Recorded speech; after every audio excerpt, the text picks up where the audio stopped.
So, Anita, where did you grow up? Levittown, Pennsylvania. So, what radio stations were you listening to? When I was growing up, luckily, because I was living where I was, we were able to get some of the New York stations. So WABC, WA-Beatlesea.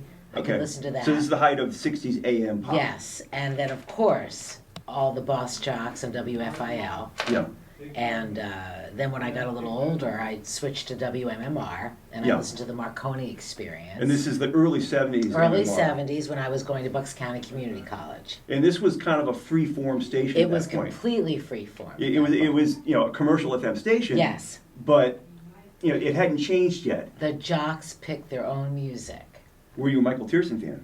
I was a Michael Tiersen fan. I still am a Michael Tiersen fan. That was my show, yes, 10 o'clock, yes. I'm a late night guy. He was out there before we even knew what out there was. Yeah. Right? I mean, he was on another planet from the beginning, and he just brought whatever makes Michael to his music, and that's what I loved. But so did all of them. I mean, Steve Martirano had his own way.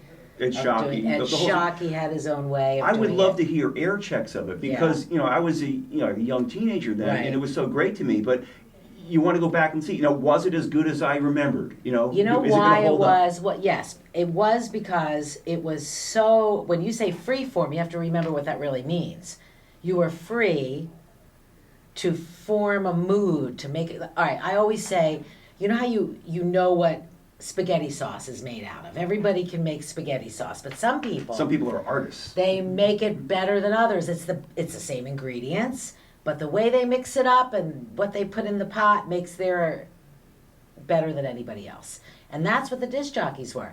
They knew the music, and somehow they could put it together based on either what was happening in the world, what the people were requesting, how they were feeling, the weather, whatever it was, they could make a show out of it. And you would come in maybe an hour before your shift, and you would go through the music library. And the jock before you would pull out all the songs that he played in case you hadn't been listening, and he would have initialed the cut that he played. So you did a little bit of a separation. You didn't want to play the same song. Now that's a shocker. Yes. You didn't want to play the same song. You didn't want to play the same song, but even if you did, it was no big deal. There was a reason for it. It was the song to play. If you felt it, you felt it. Yes. And that was because the station had hits, but it wasn't as if management said you have to play this and that and that. No, they expected you to know, to feel it, even if it was an artificial way you were getting to that point. They didn't care. Whatever it took for you to get to the point where... That's my problem with XPN right now. Yeah. Because, they're a good station in some ways, but geez, could you lighten up on the playlist? I know. I don't want to hear the same songs every day. I know. Trust the audience. And I don't even like audience. those songs. Trust the audience, right? Yeah. They're just expect them to be smart. Right. As opposed to stupid. Right. You've been doing this your whole life. The people that work there have done this their whole lives. They know what they're doing. Let them do it.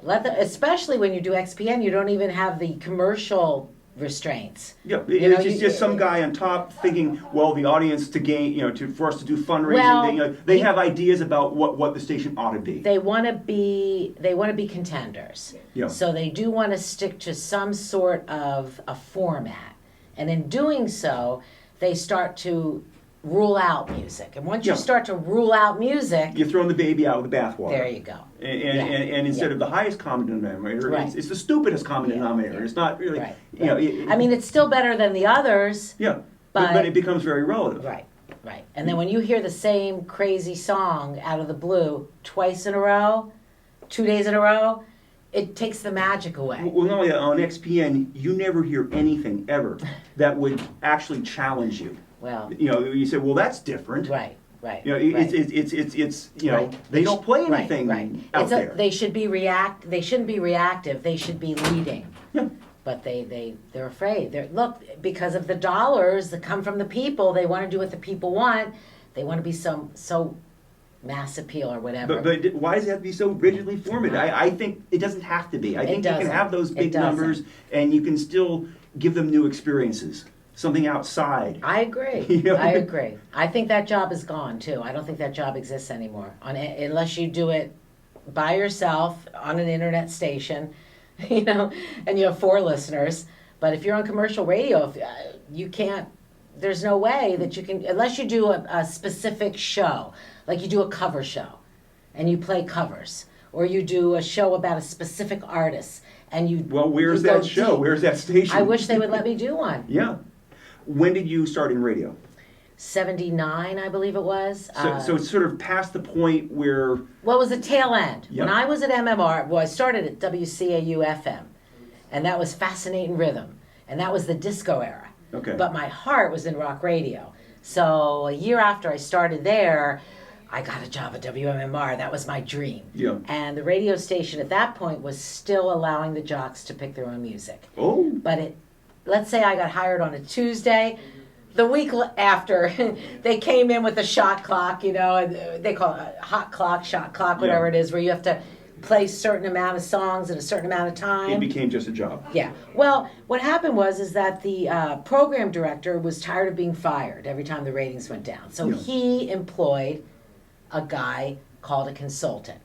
And the consultant would come in, and it could be you, it could be me, and say you liked Foreigner. I'm not smart enough to be a consultant. You are. Because they know everything. They don't know anything, but they pretended they did. They came in and they said, here's what you have to play. And the program director said, well, if the ratings go down, I won't get fired. I'll fire the consultant and I'll buy myself 6 more months. Smart. And I think that's what happened. So you also did classic rock radio. Did classic rock radio before it was called that, yes. Yeah. And then WYSP. And this was classic rock radio before it became, Yes. the very, very tight playlist. Yes. It was classic rock radio. When classic rock started, it could be wide. Yes, but then they started doing crazy things like researching the Doors. Like you could play 5 to 1, but you couldn't play Backdoor Man. Yeah. Well, see, what it became was just the same songs over and over again. Right. And if you're talking Hendrix, it was just 3 Hendrix songs, not the amazing Electric Ladyland album. You should be able to close your eyes and just put the needle on the record and play any of those songs. Everybody knew every word to every one of those songs. Who gets to choose which one should be played and which one shouldn't? And it was crazy. I'll never understand it. I will never understand because it. every classic rock station is that way, where it's a 4-hour rotation of the same songs. Yes, a lot of Bad Company and no Grateful Dead. You tell me. Well, it's not just. It's just the same. Yes. 4-hour rotation. Yes. And how do they maintain an audience? I don't know.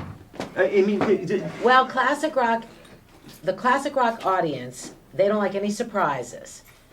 But if you do surprise them with one song an hour that they never heard before, you could change your whole image. You play one song out of that rotation, they're talking about it. Why can't some competitor come in and play wider? Why aren't people more sick of it? I don't know. I don't know. I'm with you on that. I thought that once we would get XM or Sirius Radio, that's what we would get, but we didn't get that. Yeah, and so XM, these... We got more of the same. It's like if you like a same. woman singer-songwriter, here's 6 that sound just like her. Yeah. What's that about? Is this the evil consultants, or is this democracy at work? It's somewhere in between. I think it's the person who's afraid to take the chance. Just like the publishing business and the movie business, if it isn't already out there, they're afraid to invent it. So they just see what is successful and try to copy it.